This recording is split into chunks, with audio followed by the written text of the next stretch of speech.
The Becoming Unsilenced podcast is about awakening to the greatest potential you always were. Listen to teachings, interviews, and inspiring stories of others who have challenged the accepted, expanded possibility, and merged modern day life with ancient wisdom to discover their greatest potential. When you become fearless, you become limitless. Now be inspired by today's episode. I'd like to welcome George Cow to the Becoming Unsilenced podcast today. So George, and I've been on a journey with George this last year. He is an authentic business coach. And so I'm going to let him share a few words about himself, and then we're going to have a great conversation today. Yeah, thank you so much, Vicki. I've been looking forward to this. I basically love helping people with growing their own business.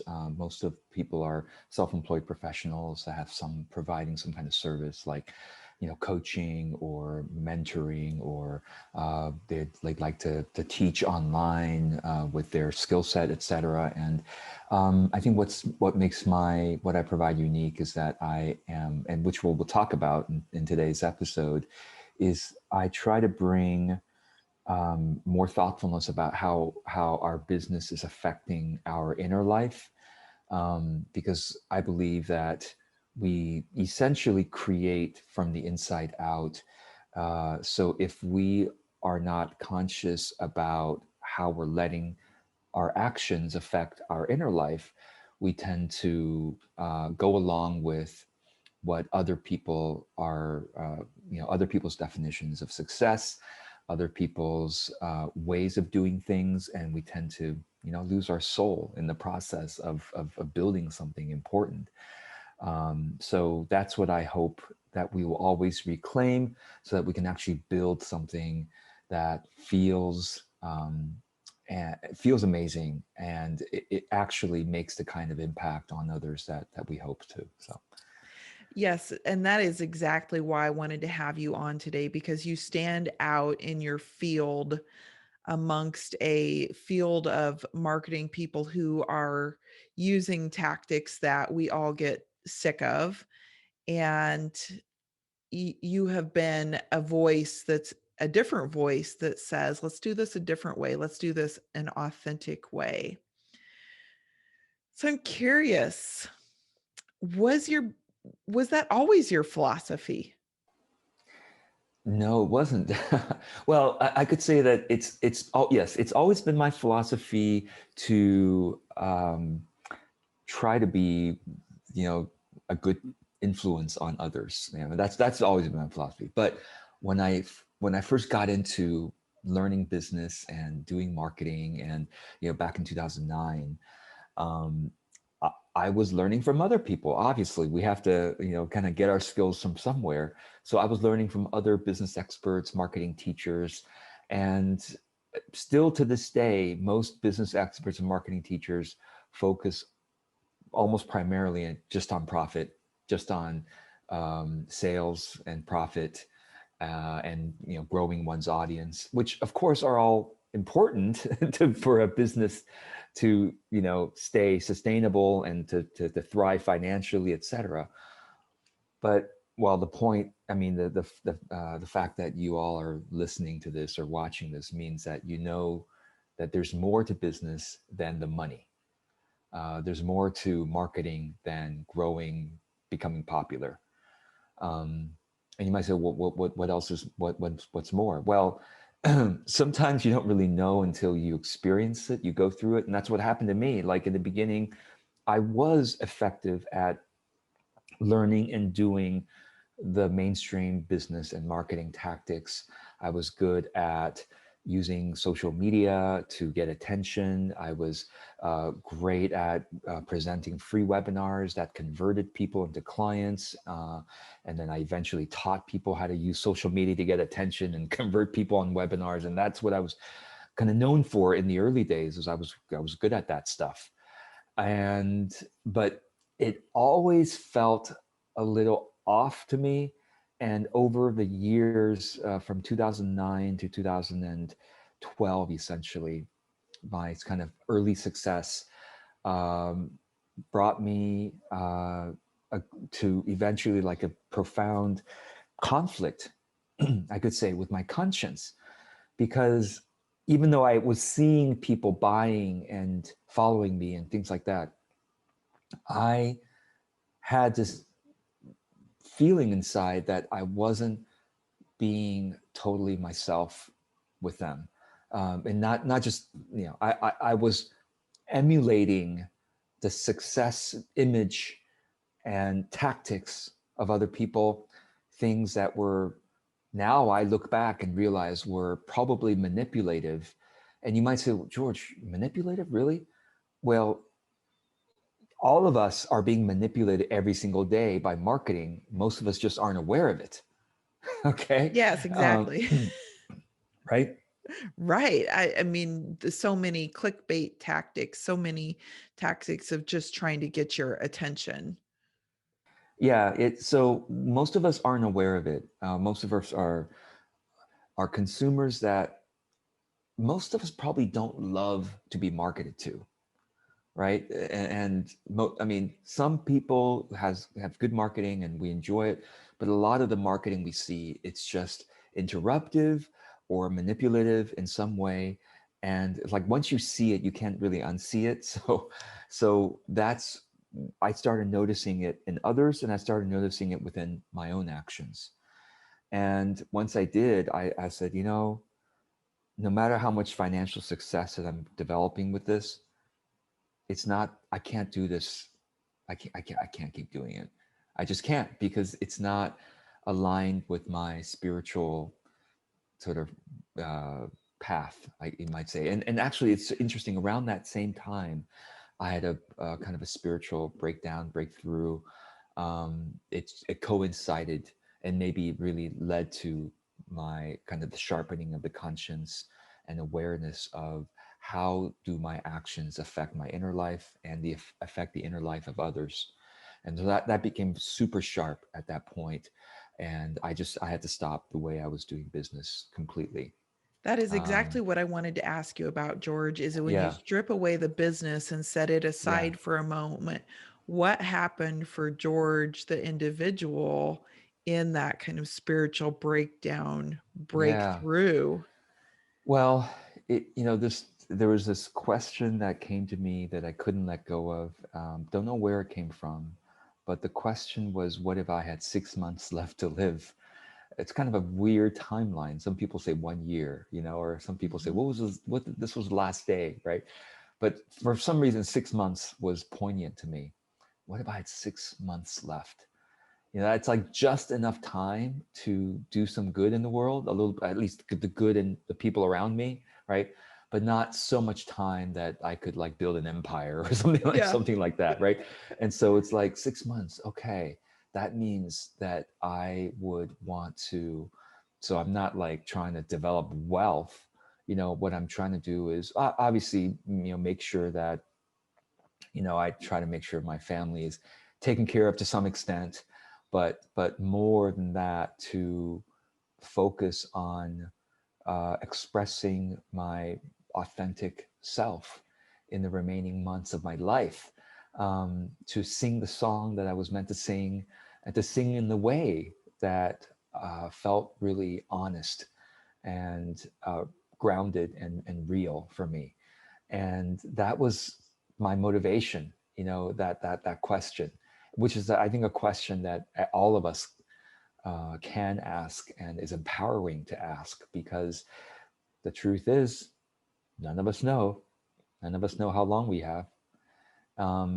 Could be 6 months, could be 6 days, could be 60 years. I don't know. No, nobody knows. But the reality is, because we don't know, um, I think I think it's wise to ask that and to try to live that every day. Um, you know, like you help others do, without those inner limits, and Yeah. truly in an empowered way. And so that was the kind of breakthrough that I had. And ever since then, that's why I dismantled my business and kind of restarted. I dismantled it somewhere around 2013. Like the spiritual thing was around 2012. The business really reformatted itself in 2013, 2014. And ever since then, it's been so much more fulfilling, authentic, um, and gratefully, it took me, starting 2014, it took me a couple years to figure out how to make it work financially, even while I was being authentic. So really, 2014, I started over. And, given that I just started over with one-to-one services, my success was largely from selling online courses back in 2009 to 2012. But 2014, I started humbly as a one-to-one service provider at the cheapest rate I could offer.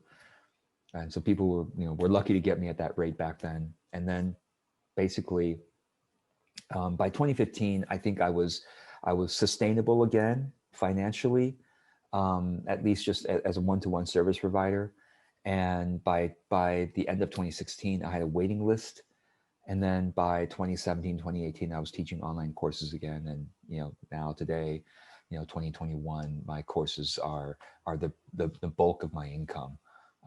And I really have pared down my one-to-one to only like a few half-hour appointments per week. That's it. That's my one-to-one. I really just do it as okay. If some of my students really need some one-on-one time, that can. But yeah. So long story short, it takes time to reform. It took time to reform my business towards the authenticity. But then once it is, every day is like so much more of a joy now than it used to be. It used to be hustle and grind. It used to be pressure and financial success, and that was like kind of the vision, right? That's no longer like the financial success has become a byproduct of working authentically and doing my best to serve others with the biggest positive impact in a sustainable way in terms of my time and energy. And the financial success is a natural byproduct of that. So, Well, George, thanks for sharing that journey. And I'm curious, when you talk about the spiritual path that you went on, was that a path you were always on during your life, or what was maybe the catalyst for the shift to it? yeah. Well, I think we actually have a little bit of a similar story behind that. I'll say from the very beginning, like my family came from Taiwan, and the culture in Taiwan is more Buddhist, more like I would say folk Buddhism. It wasn't the kind of Buddhism in the West. It was more like ancestor worship and sort of like deities and things like that. So it's kind of like a mixture of a little bit cultural folk Taoism and Buddhism. Anyway, it's quite interesting. Um, but then when we came to the United States when I was young, in first grade, etc., countered Christianity here, and in my by the time I was junior high, I remember this. It was like some Billy Graham crusade that converted me to fundamentalist Christianity, essentially.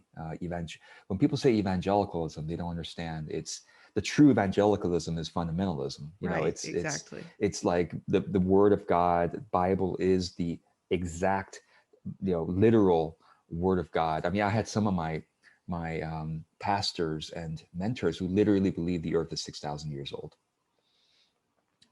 because that's what the Bible is, if you want to take it Yes, that's literally. taking the Bible and Christianity on a very literal Yeah, exactly. And translation it's like, of. why wouldn't you? This is the Word of God. There's Yeah, no other writing in the entire world that is literal inspiration from the mouth of God.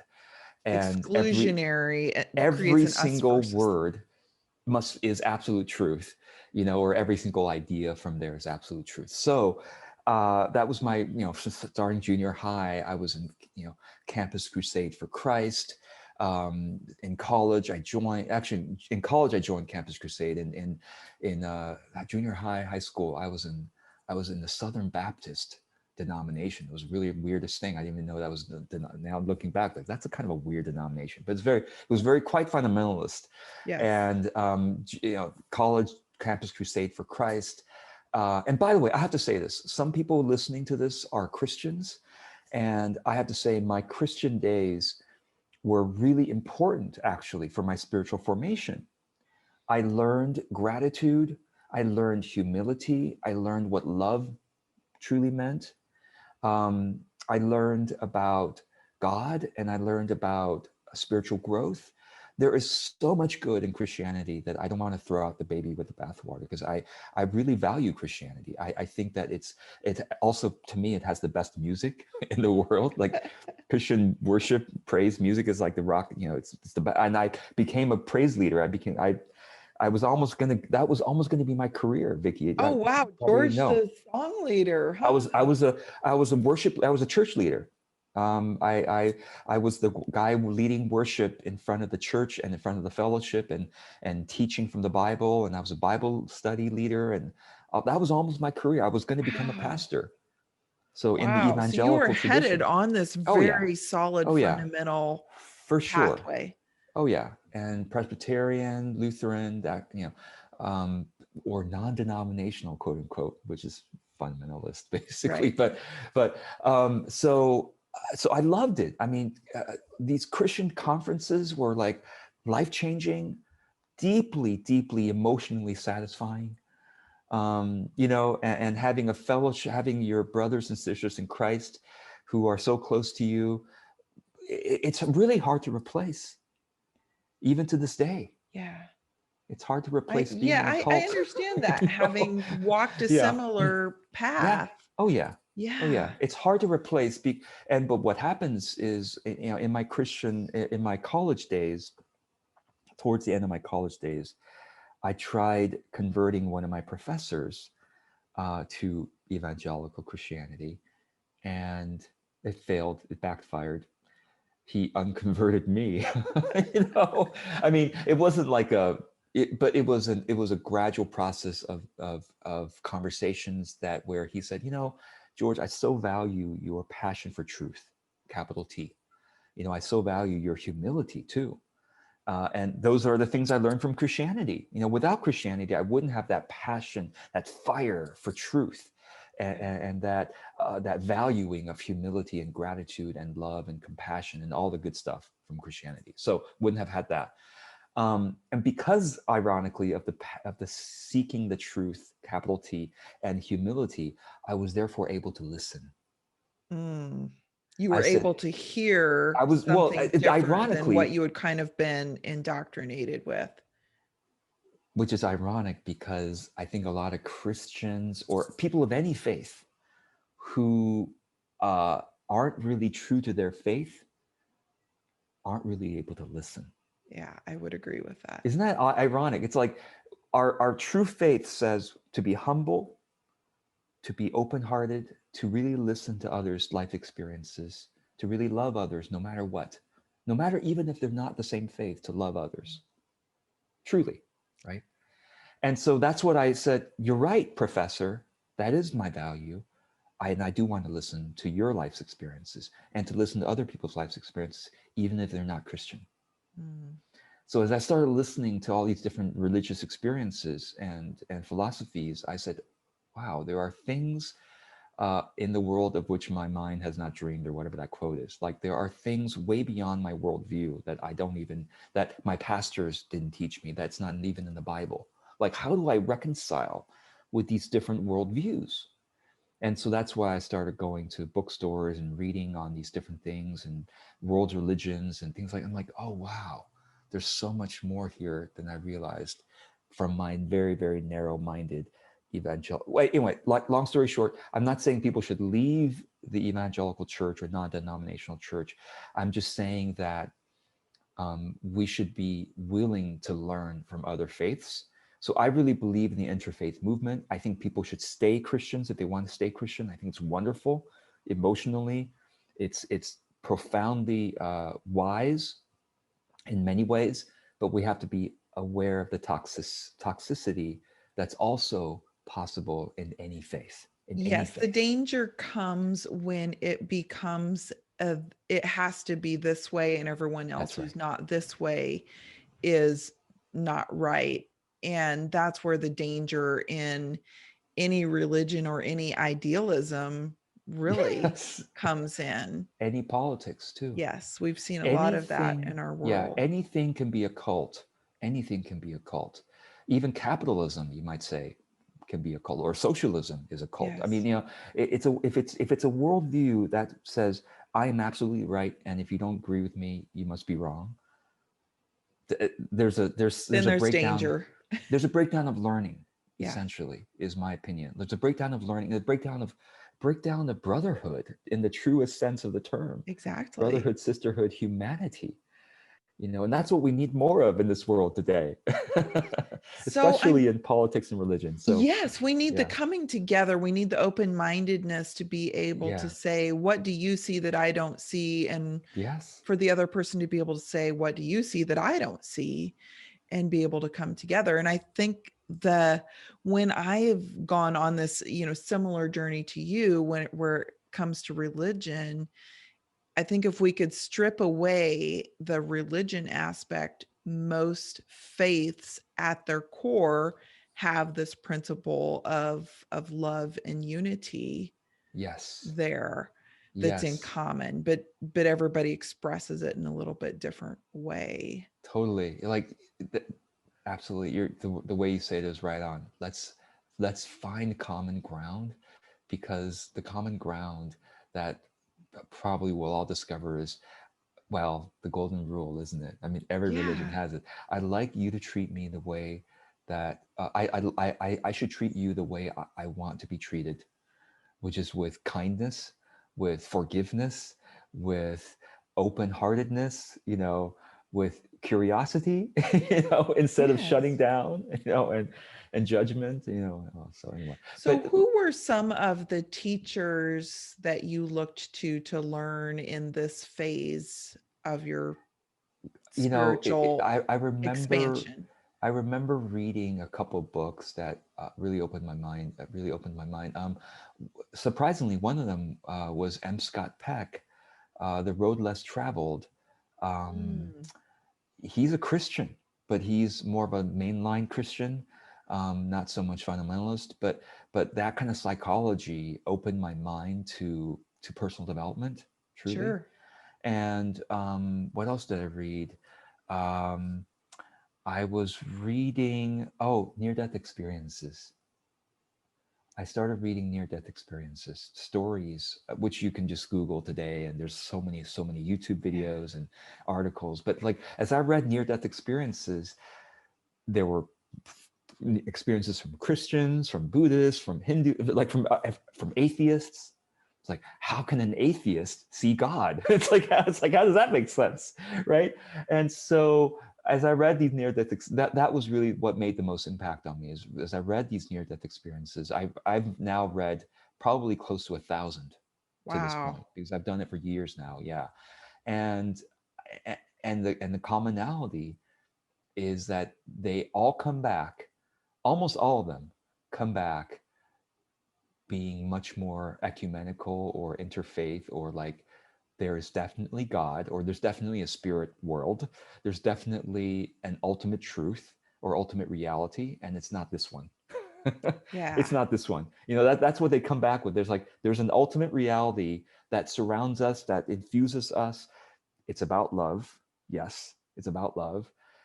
It's about love beyond language, beyond religion, beyond politics. And we're here to figure out what that really means, to embody that. What does that really mean? And it's like, yeah, just that kind of philosophy and reading really opened my mind, and set me on a very deep and much more authentic spiritual path that I'm still learning about today. Yeah. You're weaving it so beautifully into your business. I know you've just launched a podcast called the DAO of Business, and Yeah, the Tao Business Te Tao Ching with has been George Kao. influential in my own journey.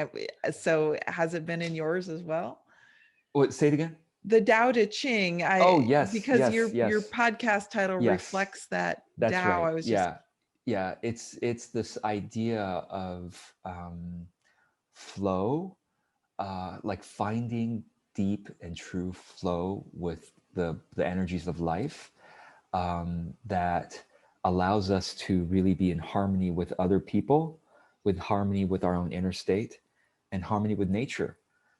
That's really the main message I take away from, from Tao, that's kind of Tao philosophies. And I'm always aiming to find that, in my business. So, yeah. Well, the other thing that I've taken away from the Tao is this principle of slow down to speed up. And I think that goes along with your letting go of hustle and grind Yes. philosophy in the Yes. world, because when we slow down and we're present, so much shifts from that space. Absolutely. Yeah. It's like if we don't have a practice, it's really about having a regular practice in our life, whether that's prayer, contemplation, meditation, just breathing mindfully. Yeah. Like if we don't have a practice of checking in essentially with our inner being and the spirit with which we're bringing to each moment, if we lose track of that, which is what much of the mainstream business and marketing has that feel to me, it's like this kind of like external, it's like prioritizing the externals and not being aware enough about the internals, you know, Yes. right? And it's like that Right. kind of chasing and grasping needs to be put into context to say, well, how does that really affect me? And how does that really affect others? Yeah. Well, you've done an excellent job, George, in your business of doing that. I was in your Masterheart intensive program this last year, and I've Yes. learned so much Yes. from you on my own journey. You can see your influence in my marketing strategies for my business. But as we wind down, and I feel like we're just scratching the surface, like we could probably talk for another hour Yeah. about all of Sure. these Sure. things. Sure. But I have two questions that I would like for you to answer, and they don't need to be just short answers. So, Sure. Sure.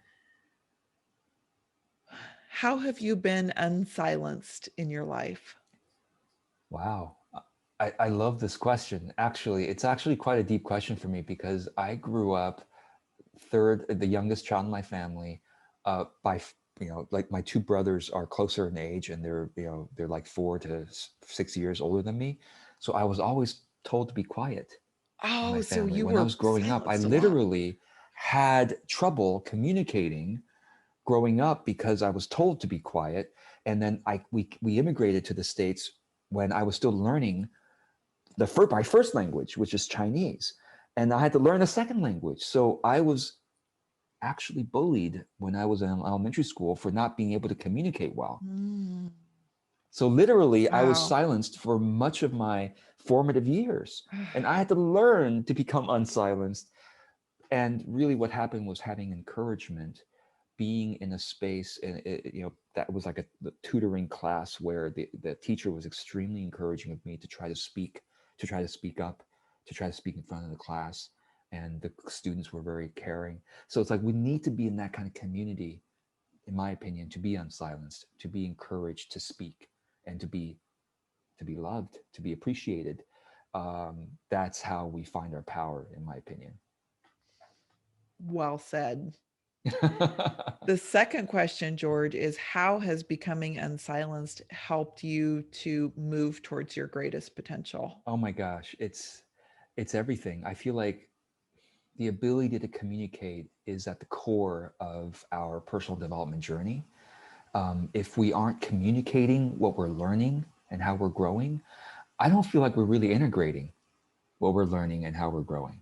And so I think becoming unsilenced is essential to becoming whole, Yes. to transcending our previous version of ourselves, becoming a better self. So I love this theme. Yeah, so thank you for doing this. Thank you for being here today, George. If someone wants to find out more about you and your services and your offerings, where would they find you? I'm grateful that they can just Google my name, George Kao. The last name is spelled Kao, like Tao, right? Tao is Tao, but Yep. Kao is my last name with a K. George Cow. Just Google it, click on whatever link you fancies you, and go from there. Yeah. Awesome. Well, thank you so much for being here today. It's been, I've always been curious about the backstory behind George. So I feel like Yeah. I got a bit Yeah. of that today, Yeah. No, and it's maybe we'll so continue this in the future in absolutely episode always number 2. happy. But Yeah, always happy to do it. Thank you for doing this podcast and for allowing me to share. you're welcome, George. We'll see you next time. All right. See you. Thanks for being here. If you have a topic or question you want to hear more about, send it to us at the email below. Have an inspired day.